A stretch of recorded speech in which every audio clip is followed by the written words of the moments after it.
So I didn't know this, but I built my house over a mine shaft.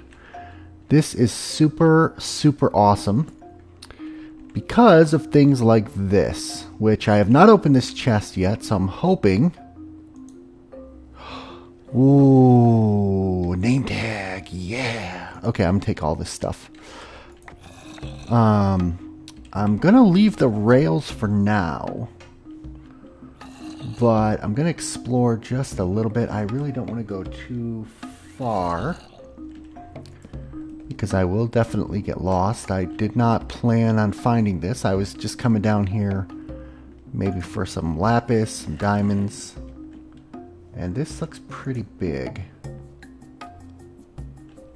I do not know the way out. Oh,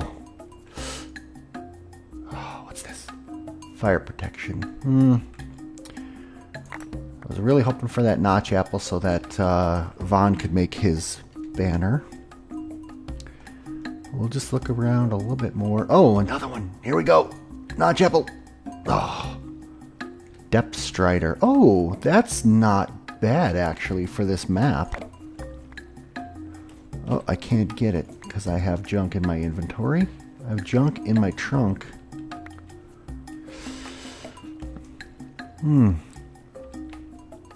Let's find some more of these bad boys, why don't we? I have not found, knock on wood, spider spawners. Oh, where'd he go?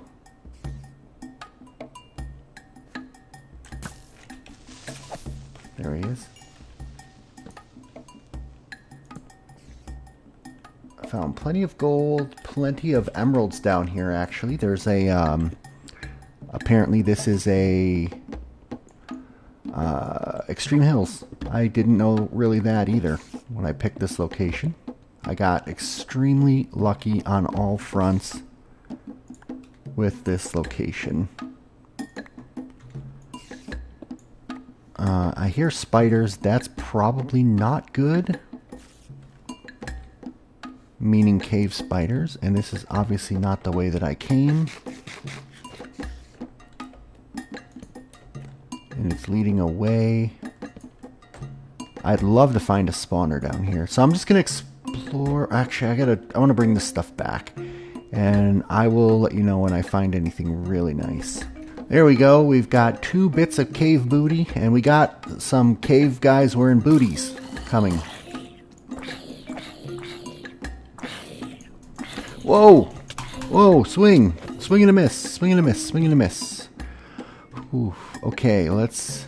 Now, I don't have Silk Touch, so I'm just going to have to get whatever I get here. And I don't have, what's that other thing that you always want? Fortune. Because I haven't had the emeralds to get what I need. But, the good thing is, I have this water bucket for this one.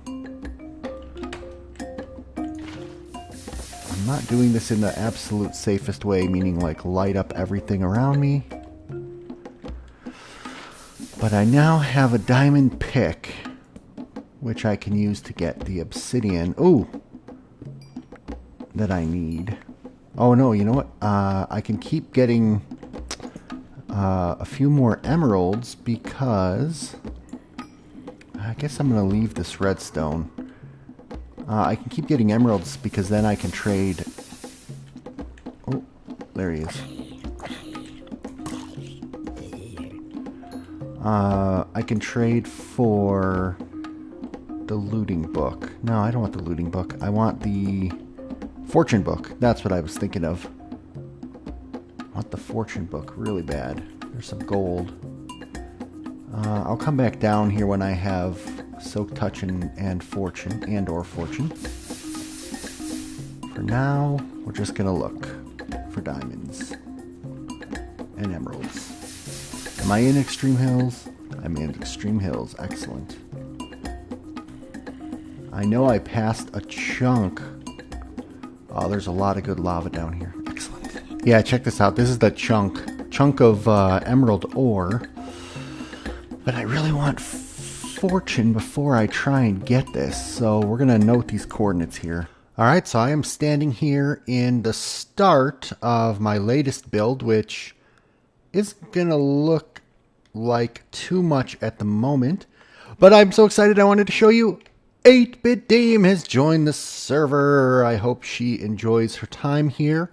8-Bit Dame is a very long time friend of mine, and she is a very good Minecraft player, very good survivalist, and actually we met for the first time ever on a survival multiplayer server on with Sean V. Martin on the Band of Builders. If you wanted to peek back on my channel and see what that was about, feel free.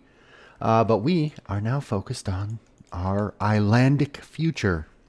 Alright, so I'm passing through spawn on my way to the Mesa biome, and I think that 8-Bit Dame is over near Volrotho's tower, and I think I know how to get there. I suspect that it has gotten significant progress since last I was over there. I believe he's got a whole villager sorting system now. He's probably got better sorting than me, or better villagers than I do at this point. Oh, he's got a pretty cool looking bridge. And it looks like there's Volrotho. Wow, this looks even cooler from the inside.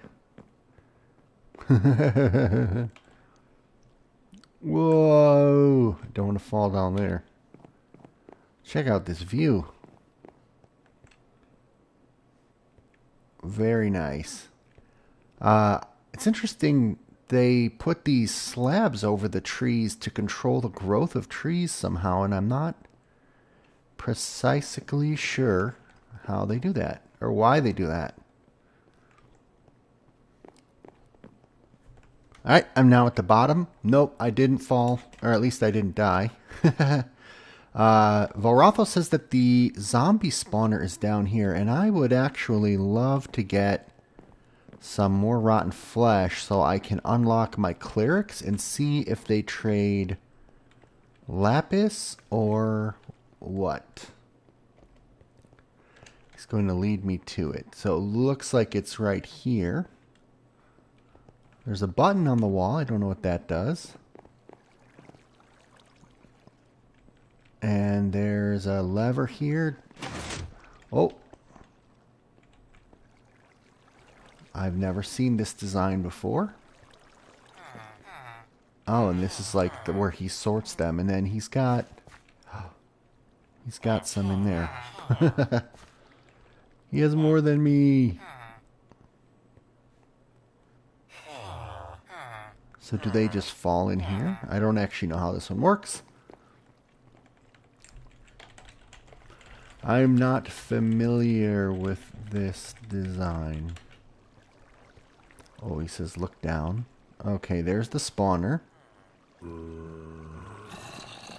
And there's our first contestants making their way through here. I like I like this. They're like on a conveyor belt. Wow, that's a lot more zombies than my skeleton spawner though. And then where do they go? They go down here? I think they come down here. Now, I don't know what that button's for. I'm intensely curious. Ah. It makes a light for some reason. I'm not sure why. Oh, that's a nice... I don't know what kind of circuit that is. The light is tied to the spawner room lights. Oh, okay. Nice. Yeah, rotten flesh. That's what I need to trade for my hungry, hungry cleric who will purify the flesh, supposedly. Oh, and looks like he caught a villager in his system here by flicking the lever when you see one coming by, and then it put a block here and here, and then it let them down the streets of town right to a traffic cop. in there. That's kind of cool. I spy somebody. It's a sleeping 8-bit dame. Greetings. You have a large hole. Never say that to a woman. Ah, hi. Here, I'll get less formal and I'll take the sword out of my hand.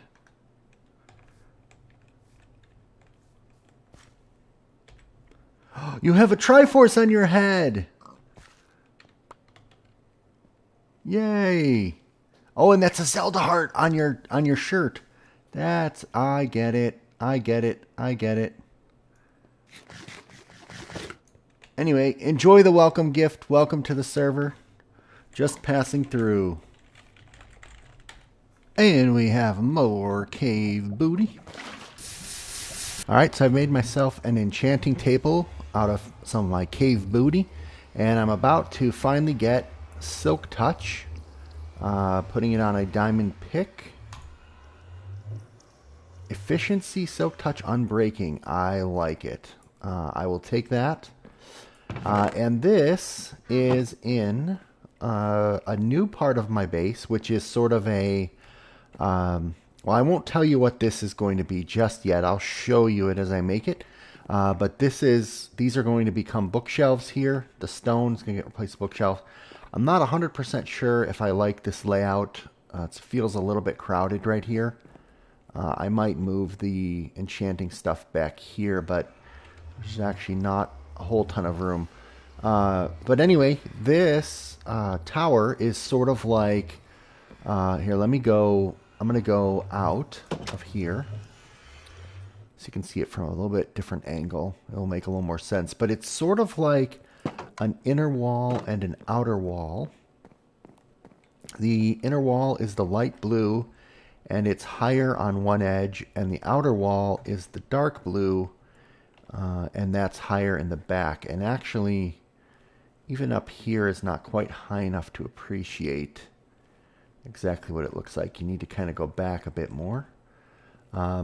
But there's basically like the outer wall and the inner wall and then the inner tower, which I will show you what I'm going to be putting up on the crown of it in just a moment. Let's see if we can get a good angle. There we go. So the outer wall, or the outer tower, is sort of been bisected on this diagonal, and the inner wall has been bisected on that diagonal. Now that I look at it from here, I almost think it could start a little bit lower, but let's see. Well, once I get it all done and you see what it is, then I'll see if I need to tweak the outer wall. And then down here under the tower, I've got my very own end portal. It's not pretty at the moment on the other side. And in order to get the coordinates perfect, I actually had to build it over this lava lake. So pretty dangerous if any guests come by. But I do have quite a bit of quartz around. Whoops. And now that I have Silk Touch, I'm going to grab some of this quartz up and just store it until my fortune book becomes fully operational. After I deal with this potential ghast menace here. Alright, and right along this border here, we've got what I believe is frozen ocean biome, because I just looked at it. And I want to get some of this beautiful, beautiful ice. And it just fell. There it is. I don't need a ton. I need maybe like 10, 12 pieces, something like that. So let's see if I can find a good spot where I can stand and then collect it. Here we go. This ought to work perfectly, and the water should fill itself back in. Good. Here we see river cows in their natural habitat. And we'll give them their daily feeding to make them do their daily breeding. Excelente. Alright, so I'm up here atop the central spire of the tower, and now you can see below how there's an inner ring of light blue and an outer ring of dark blue. And that's sort of supposed to look like two halves of a dome that has split down the middle and opened up to the sky. Because in the middle, we're going to be creating something here. And this something is called an orrery. Now that's a mouthful, O-R-R-E-R-Y. And what that is basically a model of the solar system. So I'm going to be making first the sun. And the sun is going to be perched out here. And then around the sun are going to be all of the different planets in this Minecraftian solar system. So we'll start with the sun. All right, there's the sun from the neighboring hillside. And then sticking out from below the sun, because the sun is going to be rotating on this central pedestal here, sticking out from below the sun will be 3 arms, which will be made of stone slabs. And on the arm, with the closest distance to the sun, is a planet that is a red planet. It is Mars-like, except it's very, very hot there because of its proximity to the sun. And then in orbit about 9 meters, this is obviously not to scale, but about 9 meters away from the sun is going to be the furthest out planet in this solar system. And it happens to be a planet that is mostly made of ice. Now, we don't have any packed ice here on the server, so I'm going to actually have to use real ice. And I believe in extreme hills at an altitude of 109 blocks, it should be just fine without melting. And this planet has a solid rock core. I'm going to go ahead and use clay just for the look of it. And then we will make this look like a somewhat roundish planet. This particular planet is not exactly a solid ball of ice. It actually has slightly off-scale features, but not that. And then the last observable planet in the current sky is only 6 units out from the sun. Its center of mass is actually right there. And this planet has apparently it has a green pole. And then it has a largely water surface with some green islands here and there in the landscape. Actually, not there. And a polar cap on top, even if it's not often seen. And then this particular planet actually has another feature, which is that this particular planet rotating around it is an observable moon. So now we've got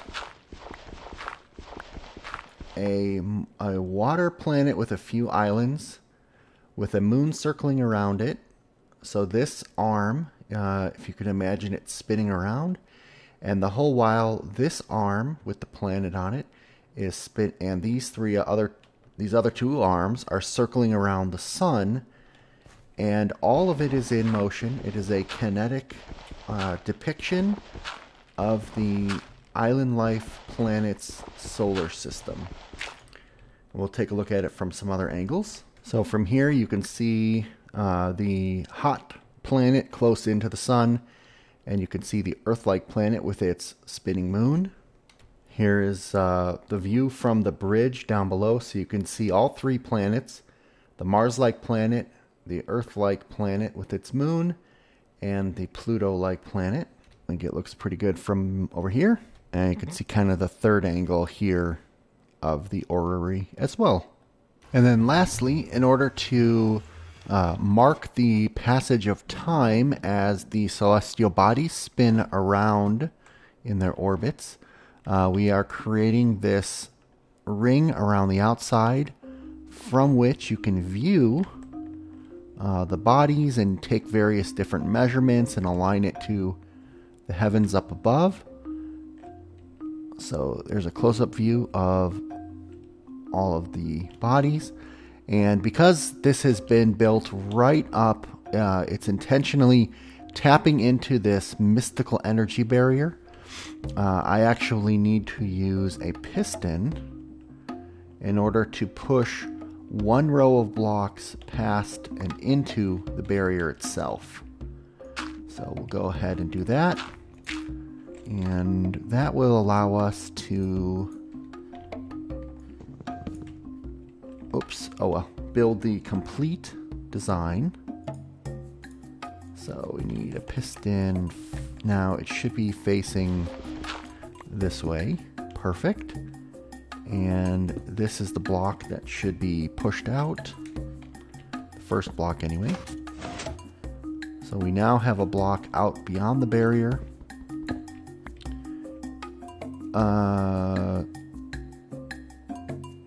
No, that's not actually correct yet.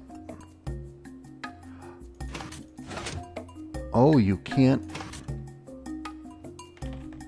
Look at that. Now that's interesting. You cannot use a piston to push a slab out past the barrier. I did not know that. Okay, well, in that case, we will close it off like this. It's not an exact perfect circle. I was completely counting on it being a circle. Whoops. Whoops. Whoa. Is that there? Hold on. Oh, boy, oh boy, oh boy. So I logged out and I logged back in, and in fact the piston basically just destroyed that block that I tried to push out through the barrier. The block is now completely non-existent. So I have two options. One option is to move the entire thing one block this way, including the tower, or leave it as is. I think I'm going to elect to leave it as is. I think it actually looks perfectly fine like that. I know it's not a complete circle, but that's okay. Oh, hello, sir. Alright, so there it is, the completed orrery. It is marking the age of reason here on Island Life. The age of reason is now beginning. We have a celestial research station here. And down below is going to be our enchanting area, so I'm going to work on that next. I think it looks pretty cool. Here is a view of Plunder Bay from up near the world height. I'm standing on a stack of nether quartz ore, and I luckily have with me my Fortune 2 pick, which I'm going to use to reward myself with a whole bunch of quartz and XP. And a bit of beautiful chiming music. And I wasn't really planning for this, but there's kind of an optical illusion going on here that the dark blue makes sort of like a bow tie shape. And then this makes like an eyeball shape. But rather than put an eye up here, I put the symbol of the coin, or the doubloon. The doubloon is the symbol of treasure hunters. And so this tower represents not only the era of knowledge being ushered in, but also the era of treasure hunting. Because you can't find treasure without the knowledge of ancient cultures and where treasure might be. And I do have plans for one more room in the orrery, as well as moving these villagers over there so that they can take up their proper positions of learning. Although I do have to finish that other room first, and I still need to get a farmer bred. So we'll cover some of those things in the next episodes.